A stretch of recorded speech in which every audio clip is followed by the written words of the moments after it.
gain inspiration to make a positive change in the nation. We're inviting you to partake in conversation to raise your vibration. It's the day that we will all celebrate all of our peace that make this thing elevate. Watch the negative fade away, cause it's the day with Trae.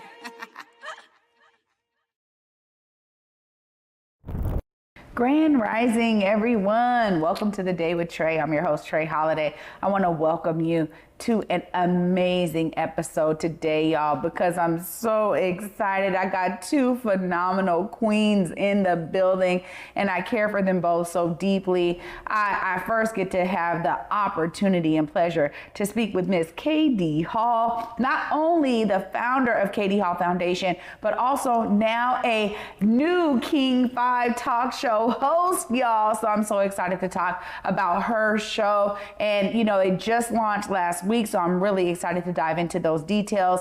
And later on in the show, my girl, Ashley McGirt, Adair, is in the building. I'm so glad that she is here. She is the founder of another foundation, the Washington Therapy Foundation, Therapy Fund Foundation. I remember that. I got it right. Both of these queens are foundation founders. You hear me? And I'm talking about Black brilliance. You know, as we have been uplifting women this month during Women's History Month, I'm excited to have both of them in the building with me right here on the Day with Trae. Of course, it is the top of the show. So first off, you get to help us grow. Go ahead and tag and share this stream with folks who you feel could benefit from a daily dose of dopeness right here on the Day with Trae. If you can't watch our TV show, we still have you covered, y'all, because you can listen to us anywhere you find your favorite podcast. Just search Converge Media Network and The Day with Trae. You'll find me on whichever platform is your favorite. All right. Now, up next, we got KD Hall in the building. We're going to be talking all things TV show and foundation. Y'all, I'm so excited to have her with me. Hi, Katie. Hey, Trae, how are you? I'm so happy to be here with you this morning. Yeah, this is a fantastic opportunity to just thank you publicly for all the work that you are doing, for stepping out on your own faith and saying, I need to start my foundation. I'm going to be intentional about it. And now this opportunity to make sure that you're talking to the folks on King 5. Congratulations.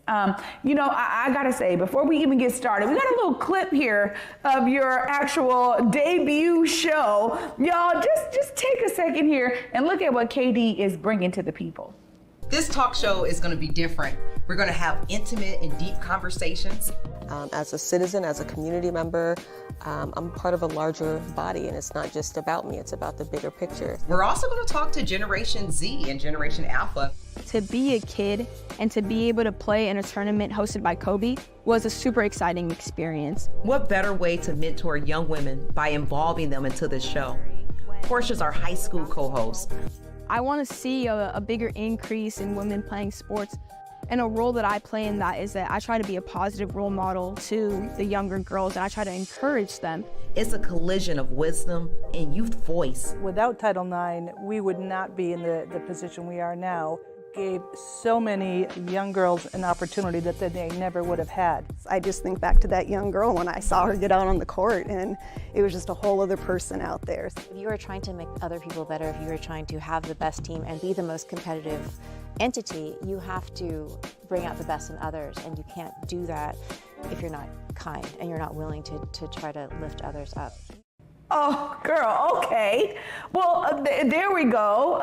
Tell us about all those folks that were in that first episode. Oh, Trae, I'm so happy to be here with you today. I mean, it's always a complete blessing spending time with you. And I'm so excited about Conversations with KD Hall. It's 19 years in the making. Graduated from undergrad back in 2005, okay? And it took me 19 years to get to one of my biggest dreams. And I'm so excited. I really, really am. And I just want people to know that, too, before we get into all the cool guests that we had, because no matter how old or how young you are, if you have a dream and if it keeps buzzing in your mind, go after it. You know what I mean? If a front door closed for you, you go through the back door, or climb in through the windows, or go through the roof. And I feel like that's exactly what we did. There's been so many doors closed in my face over the last 19 years of breaking into media. And so 10 years ago, I decided to do PR, because I was like, I'm getting in one way or another. And the public relations was fun, but it was not my complete dream, right? It was time for me to step center stage. And that's the reason why I was like, you know what? 2024, I got to do it. There's nothing else to wait on. And I'm so excited that I was able to build a team around me to help me make that dream come true. And as far as our guests go, we had so many. We're covering sports, women, and mental health. And for our opening episode, our pilot, I mean, we had Sue Bird, we had Megan. I mean, some of the people that was on my dream board for over 3 to 4 years, just to sit down with them. And the crazy part about it is we weren't able to get them for like our sit down panel discussion. But the way God works is whoever you're supposed to have, they're going to show up anyway. And I got a call from the Seattle Sports Commission. They said, why don't you come and work the red carpet so you can get some of the people who you did not get to sit down with you. And when Sue and Megan walked up, I totally fangirl. I don't fangirl for anybody, okay? I fangirl for them because it was so much fun. And it was great to be able to talk about some of the work we've been doing for 10 years, such as equity and pay for women. And then just like that inspiration, Sue has had a few injuries and different things like that, and always bounced back.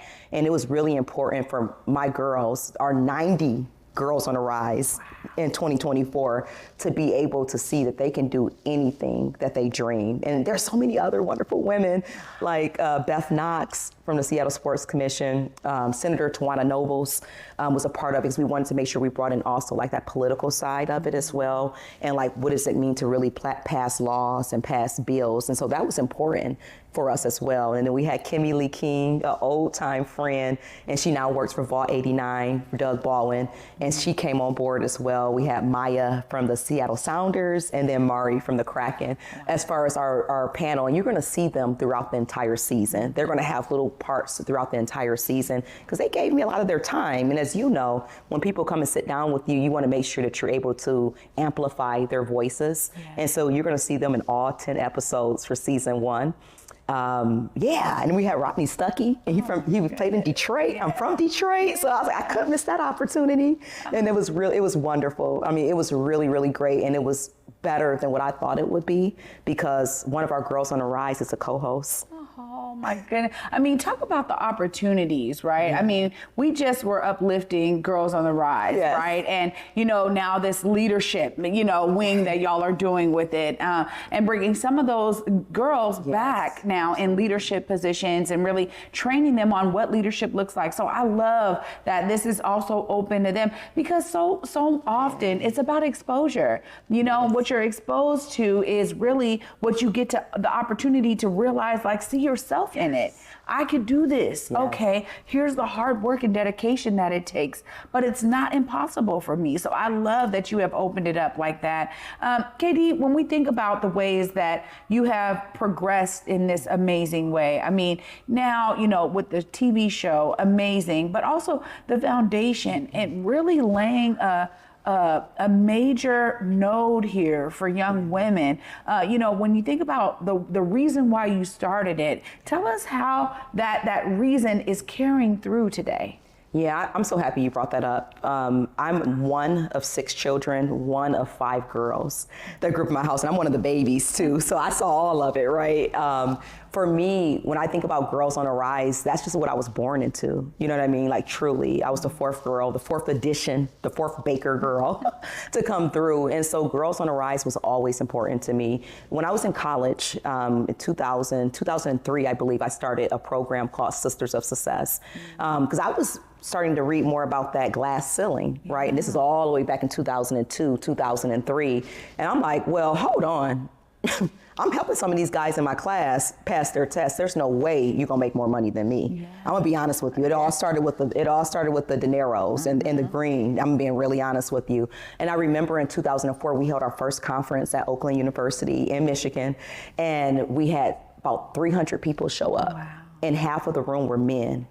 And that's when I knew that it was as important to bring men into this movement as it was for women. And it was so many men. It was black men, white men, Asian men, Indian men. They were all there with us. And they were like, yeah, because I want my wife to make as much money as me. I don't want to be the only one making money. And I plan to have kids one day. What if I have a daughter? So Girls on the Rise is really a repeat of Sisters of Success. And me and my friend Shantae James, I think it's her last name now, she got married, we started Sisters of Success back in 2004. It was a nonprofit, and we went through, I always have to create things from ground up. It wasn't like a traditional club at a college. We started a nonprofit because we wanted to make sure that that nonprofit continued beyond us. And that's the same thing with Katie Hall Foundation. I got a lot of people questioning me the first 5 years, like, why would you name something after yourself? Well, I'm important. I'm somebody. And why can't my legacy live on as well? So even my oldest daughter, I gave her my name. And I told my husband, who knows if we're going to have another girl, but this one's getting my name right here. And we happen to have 2 girls. So he's hoping to get a boy one day. I don't know if it's going to ever happen, but that's his hopes. And I think it's as important for women legacy to live on, through our kids. And if we don't have kids, that's okay. Because there's so many young girls out there that need you, they need me, they need Ashley, as you spoke about earlier as well. And so this is just part of my life work. I don't have a choice, the way I look at it, but to work with young girls. I don't get paid for it. I actually take my salary and I give it back to the foundation every single month because I care about the work that we do that much. And I'm making my money in the business, I'm good. Right. But the foundation is so important to me. We just turned 10 years old. And we appreciate you from bringing Maria on to talk about Girls on the Rise. And something that many people may not know is that we have 30 girls in Nigeria that we've been working with for 4 years. And that work is so important to me. I don't have all the money right now to go and travel back and forth to Nigeria the way that I see it happening in the next few years. But the Nigerian cohort has opened my mind up. It has opened not just my mind up, but our entire board of directors on how we need to teach leadership differently in Nigeria than the way that we do it in the U.S., because it is a difference, right? And we need to be able to amplify those ladies' voices. I love our Nigerian cohort so much. And they were watching last night from Nigeria, right? And it was a night for them. I think it was morning for them, but they were watching from Nigeria. And I can't tell you how much I learned from these young ladies. I know people say I'm teaching them. I'm like, no, I'm learning more than I'm teaching in my mind. But I'm open to learning as well. Well, the beautiful thing is that when you're open to it, the exchange happens, right? And I read something that said, teachers oftentimes have to be the best students. Because that's really how you connect. And so it's important to always have that good balance, right, of the two. But 10 years and, the Sisters of Success starting and continuing that. I love what you said about women's legacies continuing. And oftentimes, my elders would tell me, make sure that you're capturing your story. That's why I think video work is so important because, in today's age, these videos can live on. I think about Roberta Byrd Barr and her being the first Black woman in TV here in the Pacific Northwest. And I've been able to see a little bit of that. They restore some of the work, but just the idea that the efforts that are in video format can live on. Same with written works, whatever, but media allows for stories to live on. And it's a beautiful thing because there's not a lot of women that were uplifted during the civil rights era. Right. So I think my elders just infused in me, make sure that your efforts that you're pouring into all of these other things that people don't see, that you're remembering that you might need to write a book, you might need to do something. But it's beautiful because when you're told that, it sticks with you. And so I love what you said there about women's legacies continuing, giving your daughter your name. That is often unorthodox for women to do. We see it with men and juniors all the time. But I really, I resonate with that so much. And I'm a boy mom. I know right? You're right with your sons. Yeah, I know, exactly. I got the sons. So I love hearing that. But it's also so true in terms of the men connecting to this movement, as you think about some of the things that you're excited for, moving forward, right? I mean, the efforts of women is felt by all. I mean, the efforts of our people are felt by all. When we pour into it that way. And there's something so special about continuing that understanding. That's from ancient times. That's from like the beginnings of civilization. So I just love everything you were saying here today. I mean, moving forward, the TV show is growing. You're talking about continuing to hear from some folks who were on your first episode. Kudos to you after 19 years of working hard to birth this. I'm so excited for you because we know how hard it is to break into TV. But, you know, when you think about like, wow, it's answering different things for you. What are some of those things that you are feeling now? I feel great emotion, and I'm not a person that cry a lot at all. I had both of those babies and pushed them out when I was working in the hospital. That's who I am. It's not trying to be a strong woman. I don't necessarily believe in that, but it's just who I am. And yesterday brought complete tears to my eyes because both of my daughters were able to be in the room with us as we were celebrating the pilot of Conversations with Katie Hall. And to others, it might just be, just another talk show. But to me, it's everything. It's everything that I was told that I wasn't. It's me getting my redemption past my federal background. It's me being able to show people who are older than me or younger than me that when you have dreams, you have to go out there and you have to chase them, or they'll chase you. And that's kind of how it happened for me with TV. Like truly, no matter how many times, there's a 10-year window, Trae, that I ran away from TV. I would put my hair back in a bun. I wouldn't wear makeup. I just hated when people would say, well, why are you not on TV? Because it hurt me so hard when people would say that to me. And then after that 10-year window, I started the foundation. And then I had the girls doing all these films, right? And we had nothing. I'm talking about maybe $1,000, $5,000 to do films. And I'm sorry that I'm crying, but it's real. And I can't stop the tears when they're real. We had no money. And when we were able to get 4 Emmy nominations with no money, no network, and being Black too on top of that, and being a Black woman with other, things that's holding me back a little bit in my mind, right?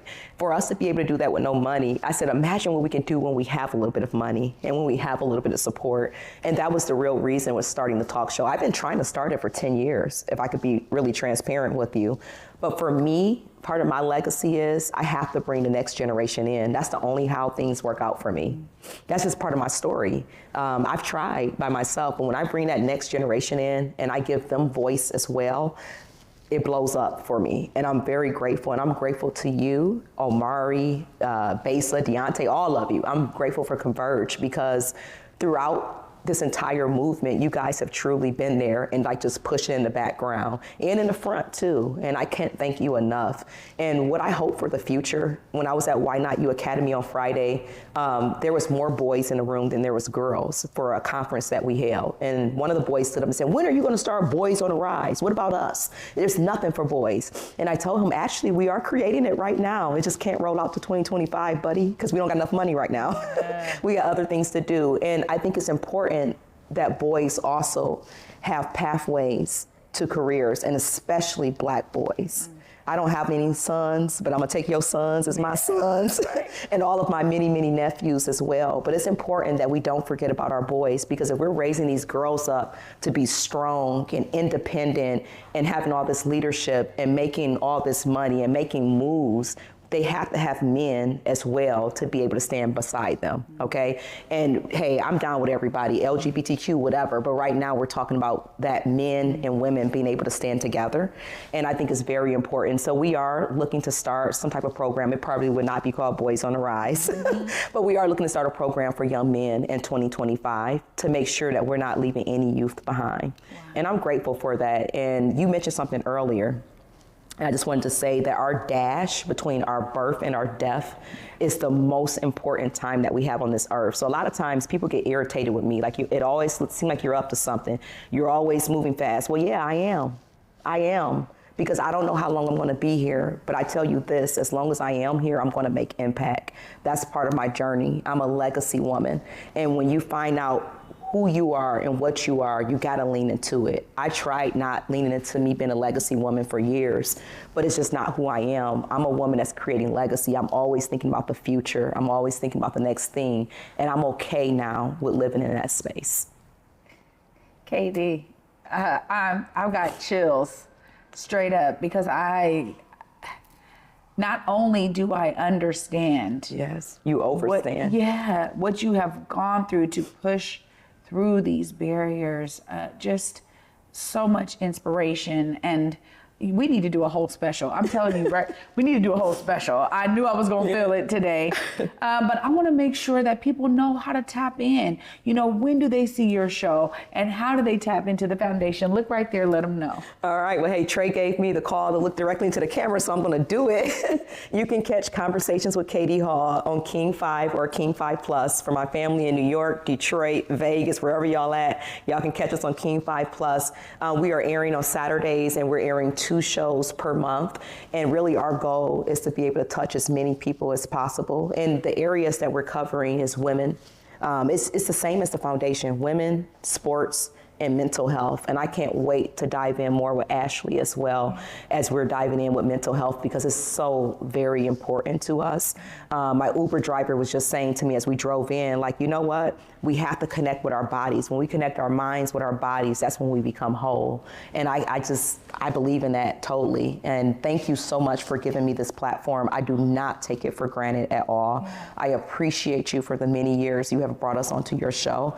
And I thank you, sister, because you have been inspiration to me to let me know that I too can do it. And I'm never too old to be able to jump into the field at almost 42 years old. So thank you. Absolutely. Sincerely, thank you. And if y'all can, www.katiehallfoundation.org. Let's not leave that. Let's not leave that out. KD, I mean, this is beautiful. And I'm telling you, the inspiration is overwhelming for me right now because of your story, what you have poured into this. Thank you so much. You know, the Day with Trae is always here for you. Anytime you got an update, we got you. So thank you so much for being here. I appreciate you. Wow, y'all. What a phenomenal, inspiring story. Y'all know we're going to continue this inspiration because up next, we got my girl, Ashley McGirt, Adair in the building. Not only a phenomenal therapist, y'all, but also the founder of the Therapy Fund Foundation. Y'all do not want to miss all the great things they have coming up. Stay tuned right after this short break. You're watching The Day with Trae.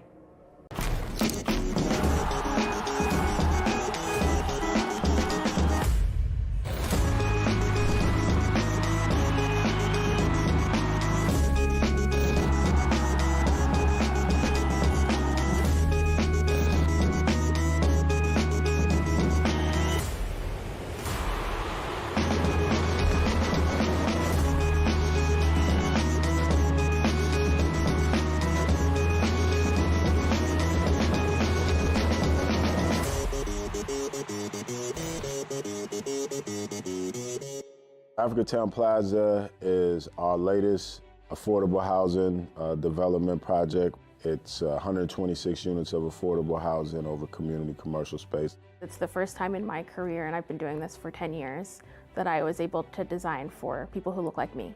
Africatown Plaza is a beacon of hope. Africatown Plaza is a love letter to the community.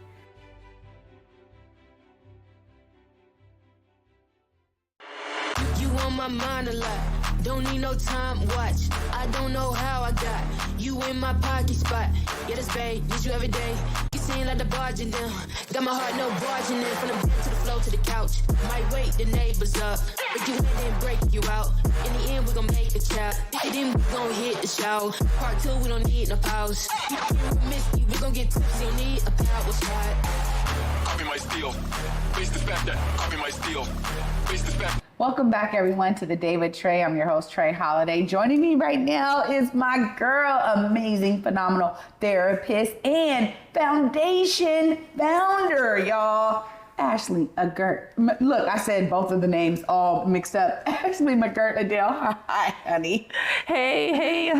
You are always doing so many different things when you are here and you are expanding. I want to talk about that because it was first Washington Therapy Fund Foundation, and now you are the Therapy Fund Foundation because y'all are expanding. Tell me more about this. Yes, so we're in the process of going global because Black mental health matters everywhere around the world.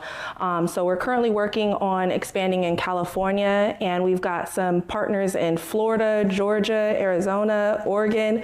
So hoping to really be all across the United States. And then what I'm really excited about is our newest partnership, which is really going to take us on a global exploration. And we're going to be working with different soccer teams across the African nations, African countries, that we're going to be serving and finding ways to provide mental health services and resources to them across the globe. Stop it, girl. I mean, you know what? This is the thing, is that you have been a phenomenal speaker. You have been an expert on television series. You have utilized your skill and your knowledge as a therapist to infuse so many different industries. And you didn't stop there. You continue to grow and expand. And now this amazing network of Black therapists who are providing free therapy to those in need is such a huge feat, but also what an honor that you get to help build this. And I never have asked you publicly about how that rests with you. How does that resonate as you're seeing, you know, this thing that you had in your head grow to this amazing feat? Well, it's really been an honor and a privilege, and it's bigger than me. So there's been some really, really hard days. This is not easy. Building a foundation, especially when you're building something for Black people and you're doing something that's never been done before. You're having conversations about mental health, about wellness, about race and social justice. But how it really resonates with me is when I see the faces of those I've served and they tell me like, hey, you saved my marriage. You saved my family. Because of you, I've been able to learn about my triggers or learn about certain things from my past and be able to move different and live differently. And it's just a beautiful thing to see the manifestation of how we can all heal and really reclaim our wellness, because wellness is our birthright, but it's something that's been taken away from us through colonization and oppression. And being able to see Black people heal and pair up with other culturally responsive clinicians and trained clinicians. So just last year, we funded 16 future Black clinicians with scholarships, because we know the cost of tuition is very expensive. It cost me over $100,000 to get these degrees. So we want to make sure that finances are not a barrier when it comes to getting into this field, doing this work. And also we recognize that therapy is just one tool and one way. So we're also bringing in peer supports and those with lived experiences who are able to do this work and ensuring that we're training them so that they can navigate and have community healing circles and one-on-one conversations with their peers who've also lived through or been through something that they've been through on this earth, and in a way to where they can walk through and hold their head high and just really shine bright and live the life that they are meant to live. I mean, come on. Every time we get to talking, I get so pumped up, because it's like you came up with something and I went, oh my gosh, why has no one thought of this, right? Like, just the idea of the need being so huge. And knowing that this is something that can be taken globally, because the need is global. So I love that you are expanding into these new markets. Congratulations. Thank you. In the African countries and expanding this awareness. But you also have amazing events that you're doing. You find ways to give back. You brought young people here with you today to make sure that they see this is a part of the work. Is this media blitz you have to do sometimes to get the word out, to make sure folks know how to tap in. Tell us about the importance of that bringing this knowledge to the youth and how you've been utilizing that as another layer of what you do. Yeah, so we have youth ambassadors that we train. We teach them about mental health so that they can go into their schools, their communities. They can recognize the signs and symptoms. I mean, we're not teaching them to go out and diagnose and be clinicians, but to have that extra layer, that extra skill to know what to do, not only for themselves, but their peers, their family members, and that they can have these conversations in their homes, because every single one of us has mental health, and 1 in 5 of us has a mental illness, but we're not having these conversations. We're not talking to the youth about it, but we're talking to them in other ways. So we're showing them the negative ramifications of what it means to be stressed out. But if we talk more openly and we say like, hey, I'm having a hard day, and this is what I do to get through those days, and these are the supports that I lean on. It's important for the youth to see that so they can mirror those behaviors, and we're having a conversation back and forth with them. We're training them to be leaders so that hopefully they can also go into this field, or even if they're not in the behavioral health field, they want to go in IT or be an architect or be whatever they want to be in this world, they still have that knowledge about how mental health shows up, about how mental illness shows up, and how they can better show up and improve their communities. This is important because we talk about this being everyday practices, right? And it really morphs into the ways that we build relationships. So I love that you're bringing it to that level of not only understanding, but to be guided by the choices that you are learning more and more about when you think about mental health. And when you incorporate the ideas of some of the pillars of mental health into your everyday life. So that's a phenomenal other body of work you're bringing to all of this. Y'all have some amazing events coming up. I know I saw the buzz for this year's Reclaiming Wellness. You started this amazing annual gathering last year. Tell us more about Reclaiming Wellness. So Reclaiming Wellness is a conference to bring in behavioral health clinicians, community members, medical practitioners, doctors, anyone who cares about mental health for communities of color so that we can improve it. So we have 9 different workshops. We bring in licensed clinicians, people in the field who've been with lived experiences, who have the knowledge and the skill sets to help you better work with communities of color. And I'm super excited that this year we have my mentor, Dr. Joy DeGruy, author of Post-Traumatic Slave Syndrome. She is amazing. We're gonna be having workshops around psychedelics and race-based stress and how you can potentially use psychedelics to heal communities of color around things like racial trauma. We're gonna have a workshop on suicide prevention for Black youth. And we've also got workshops around mental health, maternal mental health for communities of color. And we're still have call proposals that ends this month, March 31st. So if you want to actually present at the workshop, you can write in, apply, and see if your topic is something that you can bring to the community. And it's just extremely important that everyone gets out there. It's also a resource fair, so we have over 40 different vendors who will be there and showcasing the services and the things that they do to improve mental health in our communities. Well, you know, mental health is, I love that we're having more and more talks about this. You know, when we grew up, for me, it just didn't exist, right? The conversations weren't necessarily there. You knew, okay, some people had a therapist, but it was also rare. And, you know, the idea is that there was all of these other modalities of, you know, understanding our mental health and really working toward a balanced, healthy mental state. Just didn't exist necessarily. Like, you went to church, you prayed, and maybe some people had a therapist, right? And like that was it. That was what was there for us. So I love the fact that we are, you know, have this concentrated effort to shine a light on this work, not only as clinicians, but, you know, you talked about, hey, like sometimes I know that there's other things, and so that lived experience and bringing in even some ancient techniques and being able to shine a light on those is really important as well. So I love that you are doing this. You know, just recently you were at the African Center and Ancestral Healing Conference sharing there. And again, it's important that we understand some of those ancient ways that people were healing themselves. So I love that you were speaking from your, you know, of the clinician background, but you also understood the need to also to bring in and pour into that effort. Absolutely. But you're everywhere. You got some events coming up. Tell us more about that. So at the end of this month, March 28th, we are having a conversation on healing colorism in Black families. We're bringing in Dr. Sarah Webb, who is an expert on colorism and what that looks like among communities of color, and really on a global scale, because colorism impacts everyone, whether you're in India, Haiti, DR, and everywhere you go, darker skinned people are treated the worst. So we're really going to talk about what that looks like when we're dealing with the dynamics of families, and when you have different colors within your family. My own family, my sister is very light, I'm dark, we're all on a spectrum. So then how does that impact your psychological development? When you may have lighter siblings, darker siblings, a parent that does not reflect your skin color but may look like you.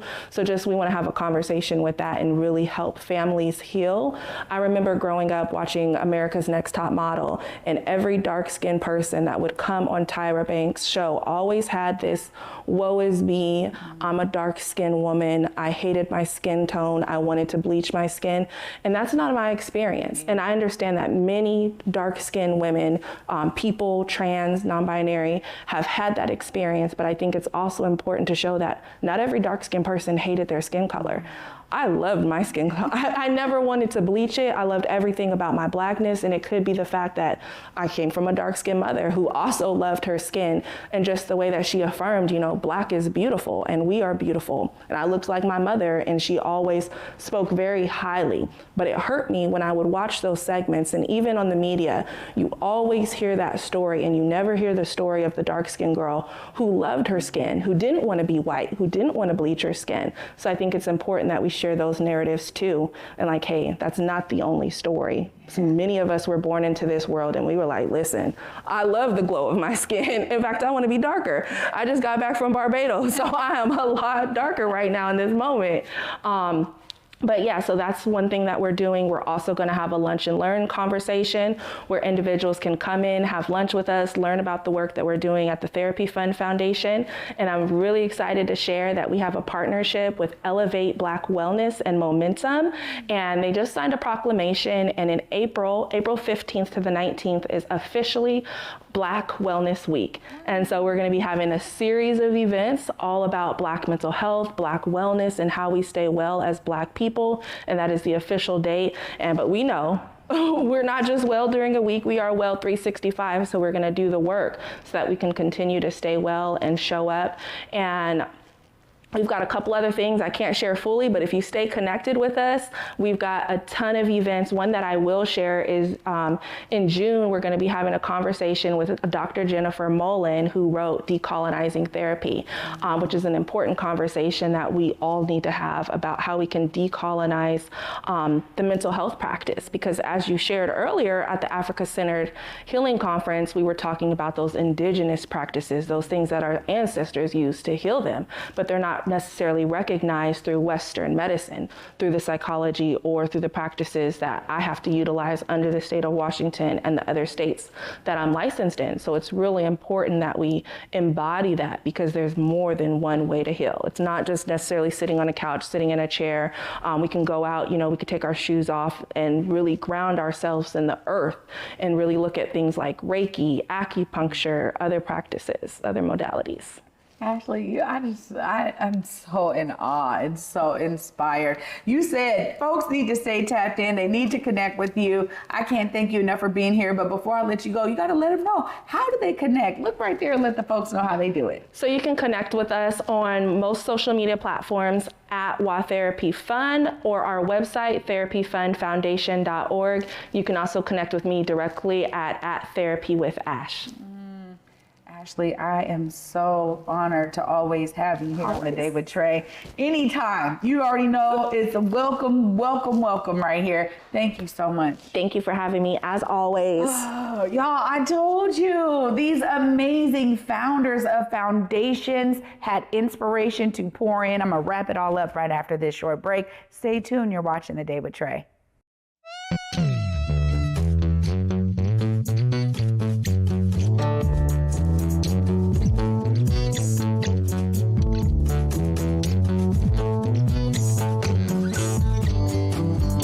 Africatown Plaza is our latest affordable housing development project. It's 126 units of affordable housing over community commercial space. It's the first time in my career, and I've been doing this for 10 years, that I was able to design for people who look like me. Africatown Plaza is a beacon of hope. Africatown Plaza is a love letter to the community.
Welcome back, everyone, to The Day with Trae. I'm your host, Trae Holiday. Y'all, my cheeks are hurting because I've been smiling so much during this episode. Huge shout out to my guest, KD Hall, and my girl, Ashley McGirt Adair. I'm so excited that both of them, as foundation founders and leaders, came here to not only talk about their foundations, but all of the ways that they are utilizing their energy. You heard KD with her show. Make sure you check that out on King 5 and King 5 Plus if you're not here in the area. And of course with Ashley and all of the amazing work that she is doing to spread mental health awareness and healthiness for all of our communities, and focusing on what makes Black people well. I just love it because not only is she doing that with a passion for what started with her clients and her family and herself, but now just expanding it in so many amazing ways. Y'all, for me today, the inspiration is always there, but it's something so special when I see the hard work that others are pouring into their efforts. Lets me know the hard work I'm doing is definitely worth it. And I hope it lets you know the hard work you're doing is worth it. Bring it out to the community so that you too can be a part of the solution, as my guests have shown you that they are today. Of course, for me, y'all, until tomorrow at 11 a.m. Peace.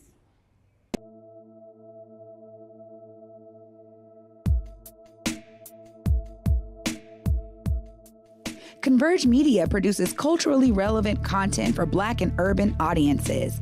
Our coverage is raw, transparent, and objective, praised by community leaders, government officials, and residents. Support Converge Media today via Venmo, Cash App, or PayPal at Converge Media.